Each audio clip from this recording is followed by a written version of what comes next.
Hello students, दृष्टा success academy online classes में एक बार पुनः आपका स्वागत है। मैं विशाल सर एक बार पुनः आपका स्वागत करता हूं। आज मैं आपके लिए जूनियर सुपर टेट के मेरे जो स्टूडेंट्स हैं उनके लिए टेस्ट पेपर थर्ड लेकर आया हूं। अब तक मैं 2 टेस्ट पेपर दे चुका हूं। आज मैं तीसरा टेस्ट पेपर लेकर आया हूं और आपको मेरे टेस्ट पेपर बड़े पसंद आ रहे हैं, अच्छे लग रहे हैं, उसके लिए बहुत बहुत धन्यवाद।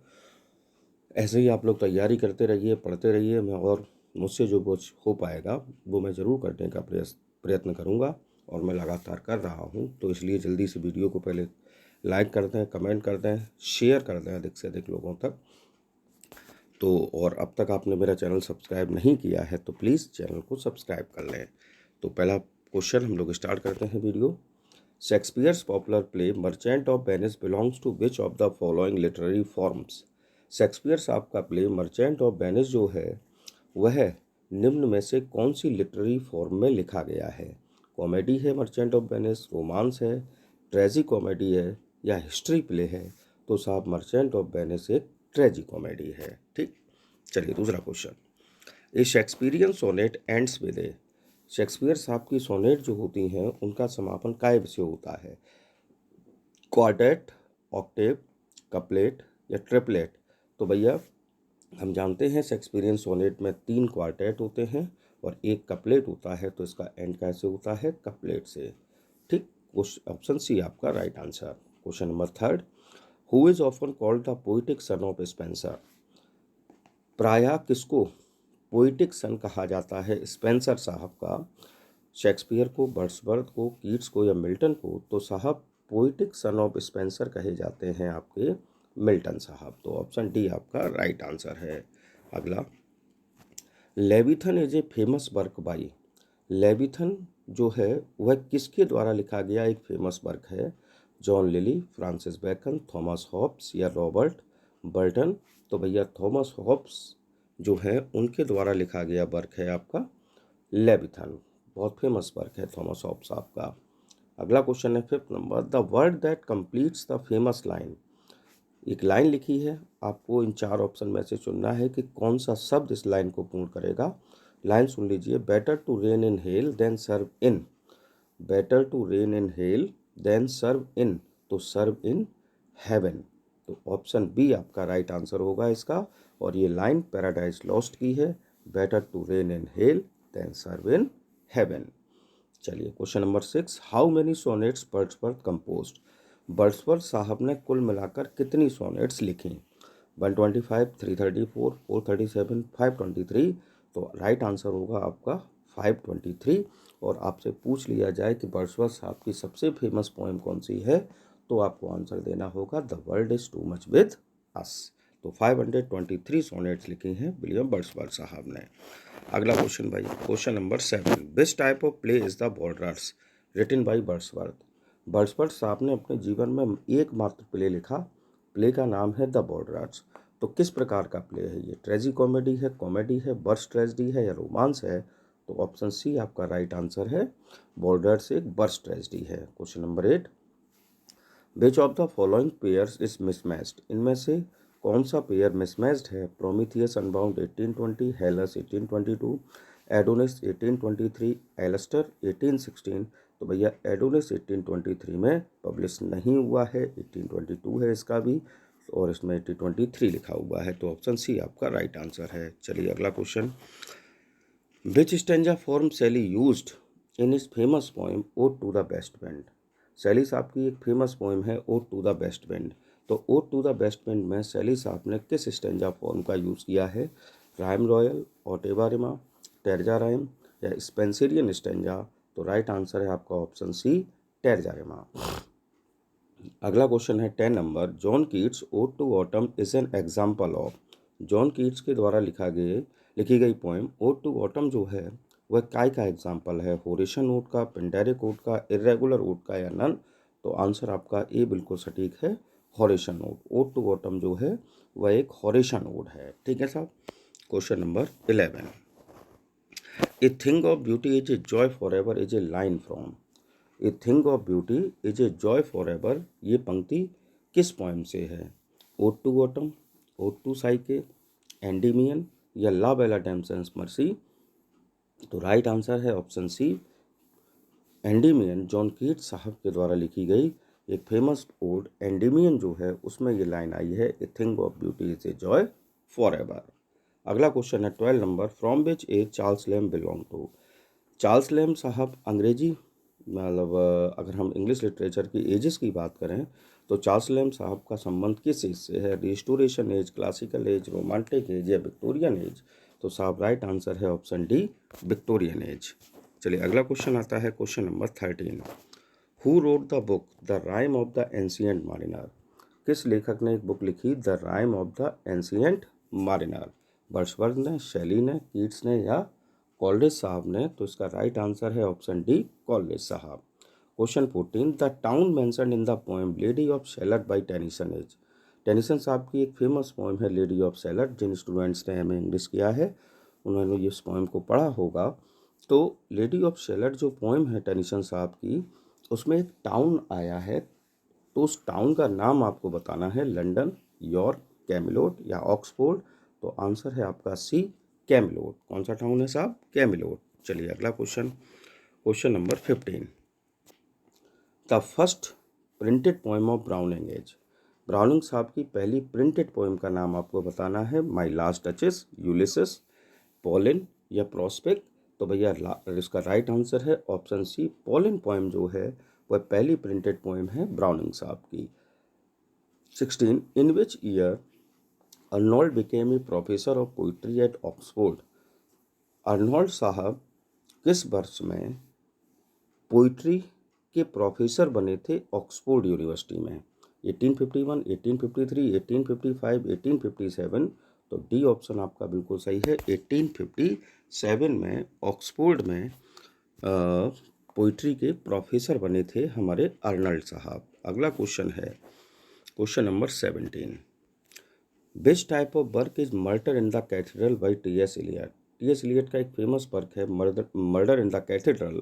तो आपसे ये पूछा गया कि वह किस प्रकार का वर्क है, प्रोज रोमांस है, चिल्ड्रन वर्स है, पोएम है, पोइटिक ड्रामा है?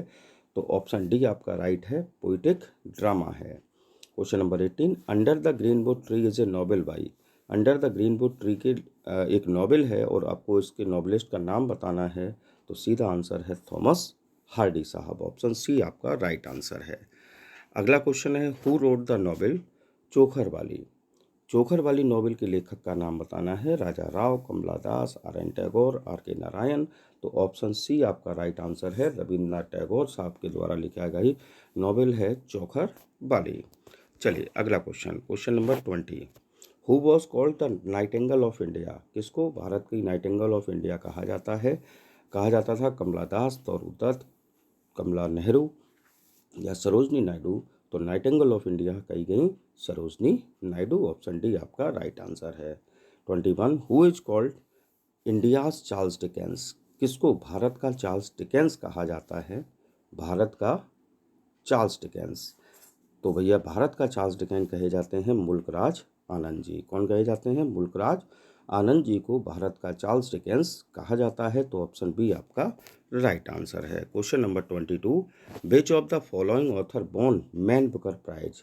इनमें से कौन सा लेखक ऐसा है जिसने कि मैन बुकर प्राइज जीता? अनीता देसाई, किरण देसाई, अरुंधति रॉय, कमला दास? ऑप्शन बी आपका राइट आंसर है, Kiran Desai. Next 23, which of the following periodicals was started by Whitman? इनमें से कौन सा पीरियोडिकल जो है उसका आरंभ बिटमैन साहब ने किया था? ऑप्शन सुन लीजिए, the Long islander, the mirror, the outlook और नन? तो भैया वॉल्ट बिटमैन साहब के द्वारा शुरू किया गया पीरियोडिकल था आपका द लॉन्ग आइलैंडर। कौन सा था? The Long Islander. Next question आता है 24 नंबर, which of the following is not a poem by Kamala Das? इनमें से कौन सी पोएम जो है वो कमला दास जी की नहीं है? Summer in Calcutta, Krishna, night of the scorpion या द फ्रैक्स? तो भैया नाइट ऑफ द स्कॉर्पियन जो है वो निसिम एजकिल साहब की पोएम है, फेमस पोएम है निसिम एजकिल साहब की, और बची हुई तीनों पोएम कमला दास जी की हैं। तो ऑप्शन सी आपका राइट आंसर है। 25 नंबर, Nissim Ezekiel was awarded the Sahitya Akademi award for his poetry collection? Nissim Ezekiel साहब को साहित्य अकेडमी अवार्ड मिला उनकी पोइटिक कलेक्शन, उस पोइटिक कलेक्शन का नाम आपको बताना है। Time to change, the exact name, hymns in darkness or latter day psalms. तो राइट आंसर है आपका option D, latter day psalms. अब हम लोग आगे बढ़ते हैं क्वेश्चन नंबर 26 की तरफ। The invention of printing press took place in. Printing press का आविष्कार किस देश में हुआ? प्रिंटिंग प्रेस का आविष्कार किस देश में हुआ? तो ऑप्शन सी आपका राइट आंसर है, जर्मनी में। काय में हुआ साहब? जर्मनी में हुआ। अगला क्वेश्चन है 27। Which movement has the purpose to make the English king free from the influence of Roman Catholic Church. England में ऐसा कौन सा मूवमेंट हुआ जो कि इसलिए चलाया गया जिससे कि इंग्लिश किंग जो थे, इंग्लैंड के राजा जो थे, उनको रोमन कैथोलिक चर्च के प्रभाव से मुक्त किया जाए? तो प्री राफेलाइट, रिफॉर्मेशन, रेनेसा या मेटाफिजिकल। तो ऑप्शन बी आपका राइट आंसर है, रिफॉर्मेशन मूवमेंट वो था जो कि इसलिए चलाया गया जिससे कि इंग्लैंड के राजा को रोमन कैथोलिक चर्च के प्रभाव से मुक्त कराया जाए। 28 number. In the middle ages which of the following place was not popular. जब हम मिडिल एजेस की बात करते हैं तो मिडिल एजेस में इनमें से कौन से प्लेस पॉपुलर नहीं थे? Mystery place, miracle place, problem plays, morality place. तो भैया मिडिल एजेस की बात करें तो 3 प्रकार के प्ले चला करते थे, मिस्ट्री, मिरेकल और मोरलिटी। अगर नहीं चलते थे तो प्रॉब्लम प्लेस। तो ऑप्शन सी आपका राइट आंसर है। नेक्स्ट क्वेश्चन है 29। Morality plays developed in. Morality plays जो हैं वो किस शताब्दी में डेवलप हुए? 14 सेंचुरी, 13 सेंचुरी, 15 सेंचुरी, 16 सेंचुरी। तो ऑप्शन बी आपका राइट आंसर है, 13 सेंचुरी में डेवलप हुए हैं।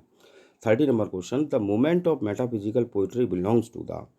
जो मेटाफिजिकल पोइट्री मूवमेंट है वह किस एज से कनेक्ट, मतलब किस शताब्दी से कनेक्टेड है? 15 सेंचुरी से, अर्ली 16 सेंचुरी से, 17 सेंचुरी से या 18 सेंचुरी से? तो मेटाफिजिकल पोइट्री जो मूवमेंट है वह 17 सेंचुरी का मूवमेंट है। कौन सी सेंचुरी का? 17 सेंचुरी का। अगला क्वेश्चन भैया आता है question number 31। What is the meaning of Renaissance? Renaissance का अर्थ क्या है? रिकलेक्शन, रीडिंग, रीबर्थ या रिसर्च। तो भैया रेनेसा का मीन्स होता है रीबर्थ। ऑप्शन सी आपका राइट आंसर है, यानी कि पुनर्जन्म, जिसको हिंदी में कहा भी जाता है रेनेसा मूवमेंट को पुनर्जागरण काल। चलिए question number 32। Who of the following does not represent new classicism. In 4 poets में से ऐसा कौन सा पोइट है जो कि न्यू क्लासिसिज्म जो एज है उसको रिप्रेजेंट नहीं करता?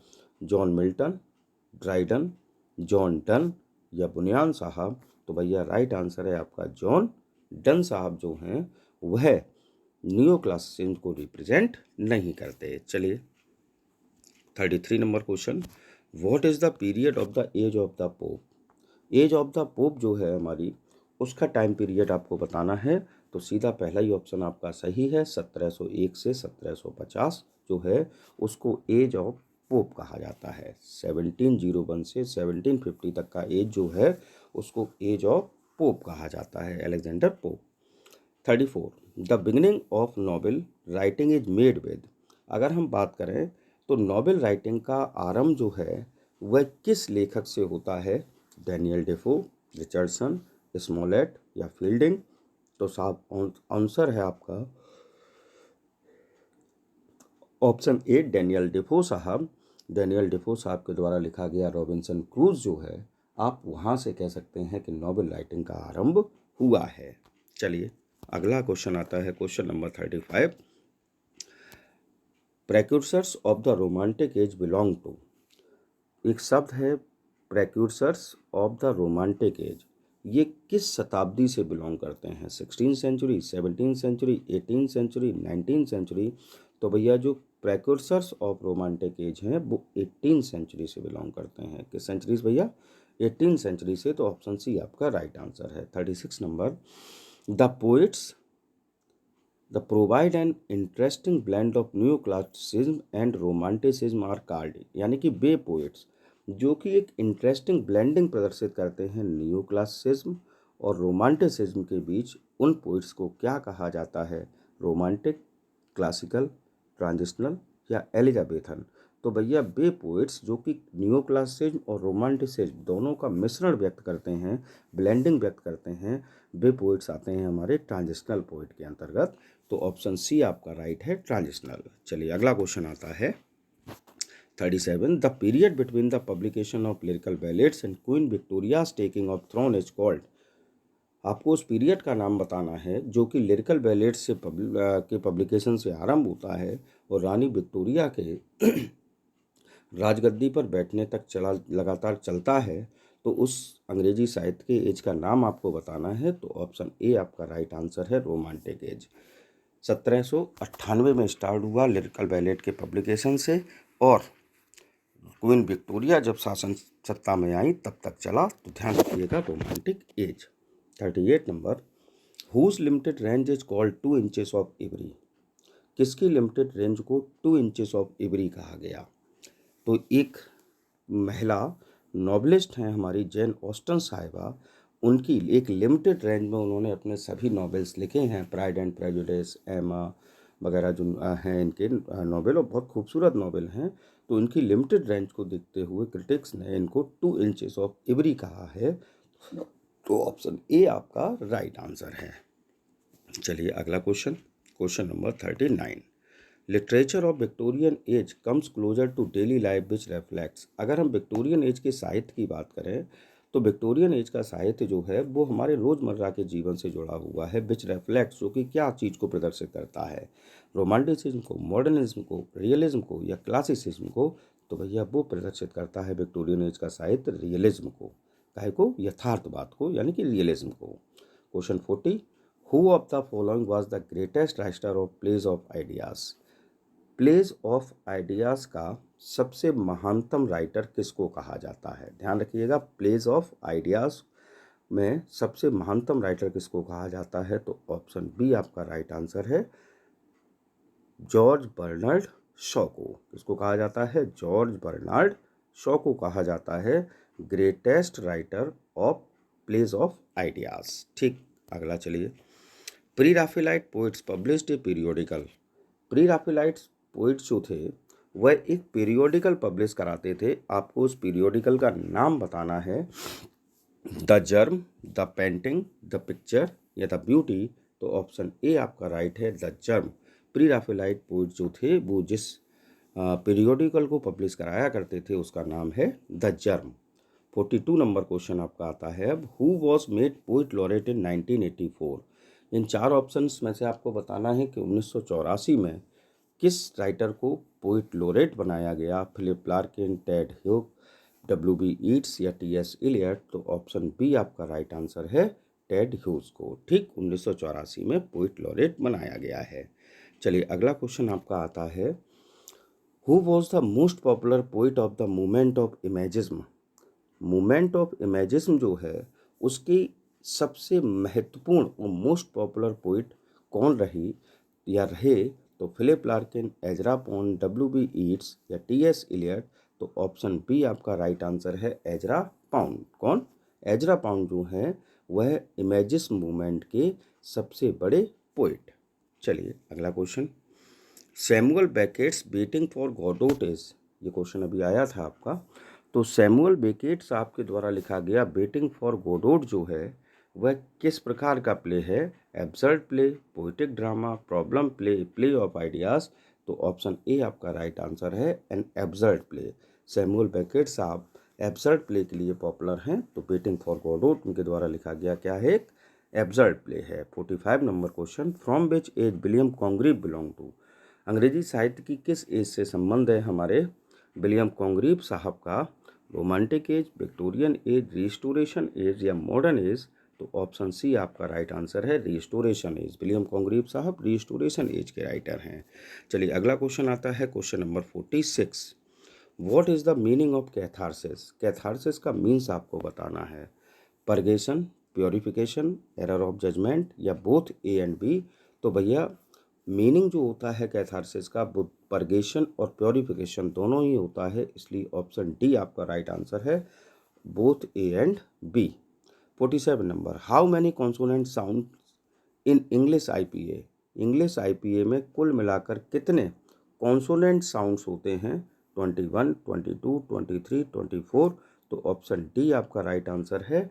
इंग्लिश आईपीए में कॉन्सोनेंट साउंड की संख्या होती है 24। चलिए अगला क्वेश्चन आता है 48 number. Who gave the theory of biolinguistics? किस लेखक ने बायोलिंग्विस्टिक्स की थ्योरी दी है? Steven Pinker, Powell, Noam Chomsky या सिल्विया प्लाथ? तो राइट आंसर है आपका ऑप्शन सी, नोम चॉम्स्की साहब ने थ्योरी ऑफ बायोलिंग्विस्टिक्स जो है वो दी है। चलिए question number 49। Who is the founder of touchstone method? Touchstone method के फाउंडर का नाम आपको बताना है। शेक्सपियर, टेनिसन, अर्नल्ड या हार्डी? तो टचस्टोन मेथड देने वाले महान क्रिटिक हैं आपके अर्नल्ड साहब। कौन? अर्नल्ड साहब, Matthew Arnold. Question number 50। Who is called the father of Gothic novel? Gothic novel का जनक किसको कहा जाता है, फादर किसको कहा जाता है? Laurence Sterne, Richardson, Samuel Richardson, Christopher Marlowe या हॉरेस वेलपोल? तो भैया गॉथिक नॉवेल के जनक जो हैं, फादर जो हैं, वो कहे जाते हैं हॉरेस वेलपोल। कौन? Horace Walpole. 51 number. Hari is dash utilitarian person? Hari is dash utilitarian person? तो इसमें क्या आएगा? ए, एन, द या सन? सम? तो भैया हरी इज ए यूटिलिटेरियन पर्सन। क्या आएगा? ऑप्शन ए आपका राइट आंसर है। ए का प्रयोग करेंगे हम आर्टिकल का। चलिए अगला। My house is dash few yards away?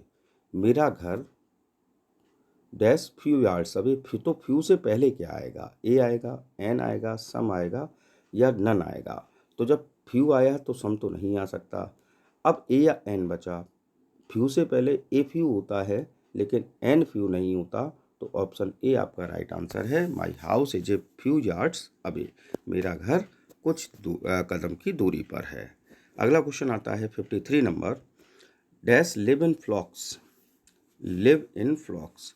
Sheeps, sheep, the sheep या ए शीप? तो हम जानते हैं कुछ नाउन्स ऐसे होते हैं जो कि हमेशा जिस फॉर्म में होते हैं उसी फॉर्म में रहते हैं, उनमें एस या ई एस लगाकर उनको प्लूरल नहीं बनाया जाता। तो उसमें आपका एक नाउन है शीप। तो शीप्स नहीं होगा, ए शीप भी नहीं हो सकता है, इसके पहले इंडेफिनेट आर्टिकल भी नहीं आता है। ठीक, तो न दा आ सकता है, न ए आ सकता है, ना इसमें एस जुड़ सकता है। तो खाली सेंटेंस होगा शीप लिव इन फ्लॉक्स। भेड़ें झुंड में रहती हैं। तो ऑप्शन बी आपका राइट आंसर है। चलिए अगला क्वेश्चन आता है 54 नंबर। राहुल स्टडीज इन ए? राहुल अध्ययन करता था एक स्कूल में। कौन से स्कूल में? तो इसमें बॉयज़ स्कूल की बात है। तो बॉयज़ कौन सा सही है? BO/S वाला पहला, BO बॉय या BO/SC वाला या BO/S और अपस्ट्रॉफी का चिन्ह?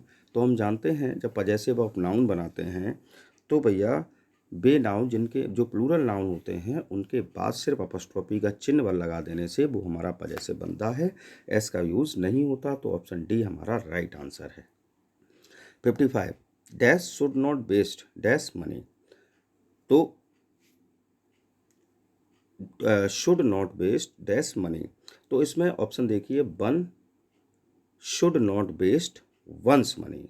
भाई एक समय एक नाउन के रूप में प्रोनाउन यूज हो जाएगा सब्जेक्ट के रूप में और एक उसके पजेसिव के रूप में। तो वन का पजेसिव क्या होता है? वन और ONE अपस्ट्रॉफी एस, ये इसका पजेसिव होता है। तो ऑप्शन डी आपका राइट आंसर है। One should not waste one's money. 56 all dash glitters is not gold?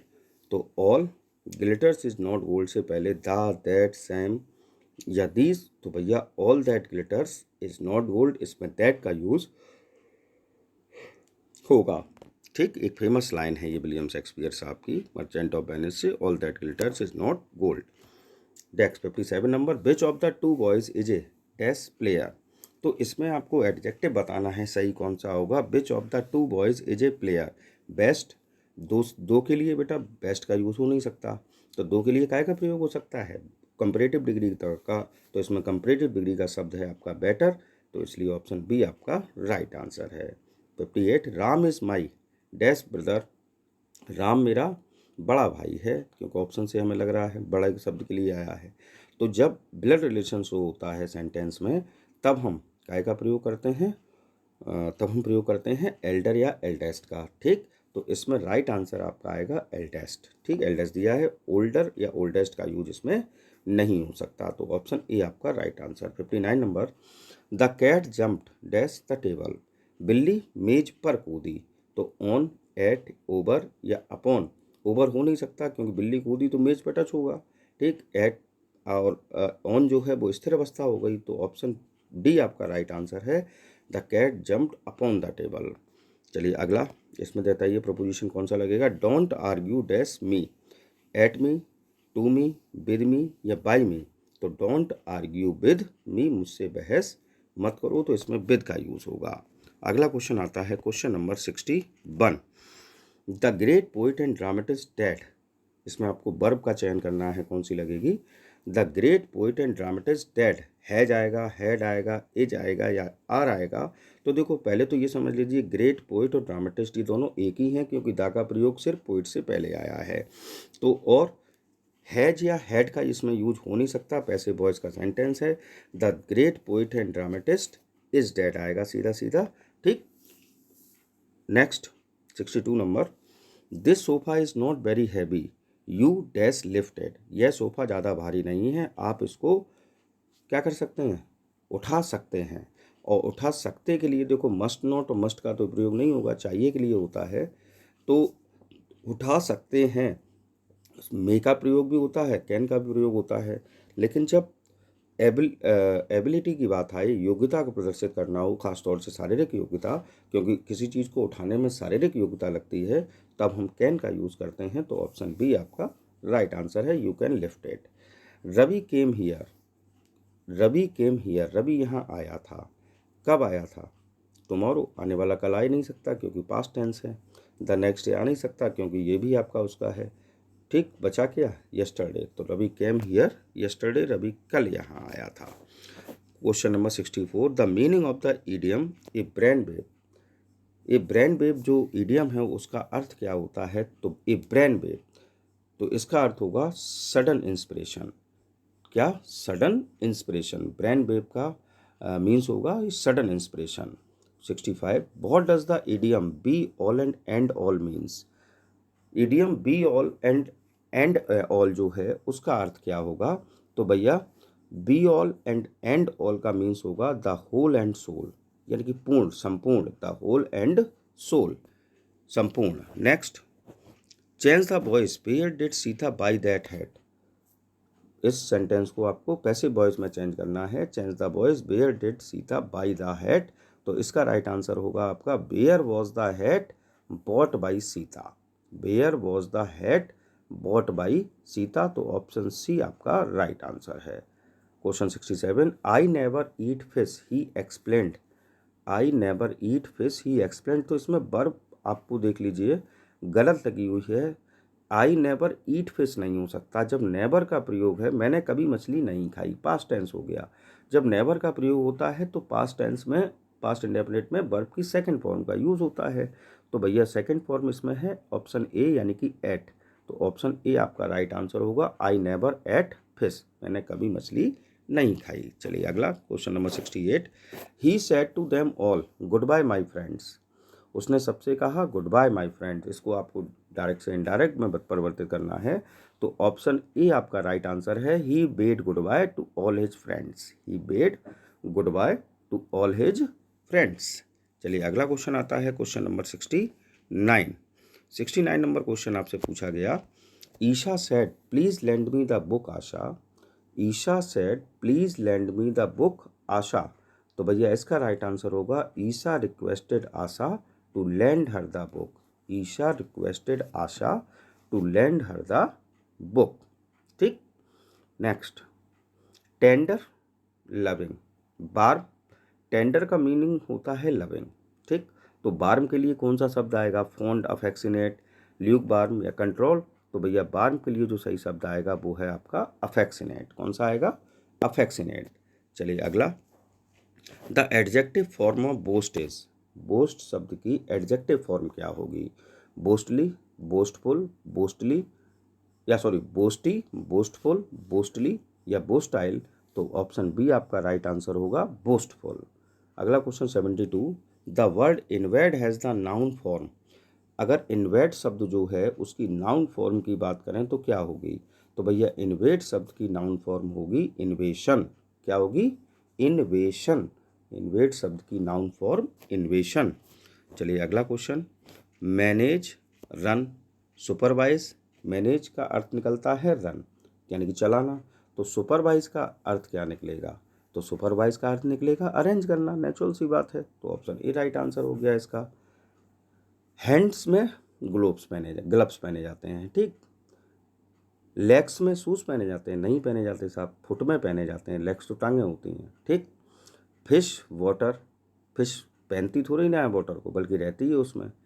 Socks feet, हाँ सॉक्स जो हैं, मोजे जो हैं वो फीट में पहने जाते हैं। तो ऑप्शन सी आपका राइट आंसर है। अब इसमें ज़रा सा अगर आप दिमाग कम लगाएं तो आपका ये ऑप्शन गलत हो सकता है, ठीक। लेग्स को शूज़ समझ सकते हैं आप, फिश वाटर एक दूसरे के पूरक समझ सकते हैं आप, लेकिन ध्यान से सेंटेंस समझने की आवश्यकता होती है। क्वेश्चन 75 आज के वीडियो का last, A hymn is, hymn क्या है? तो भैया हाइम होती है हमारी मंत्र यानी कि ये पोएम ऑफ प्रेज, प्रशंसा के लिए गाया जाने वाला पोएम और गीत जो होता है उसको हाइम कहा जाता है।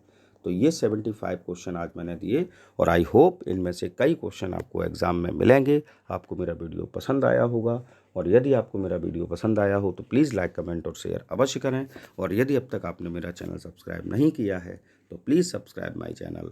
Thanks for watching. स्वस्थ रहिए, सुरक्षित रहिए और पढ़ाई करते रहिए। जय हिंद, जय भारत।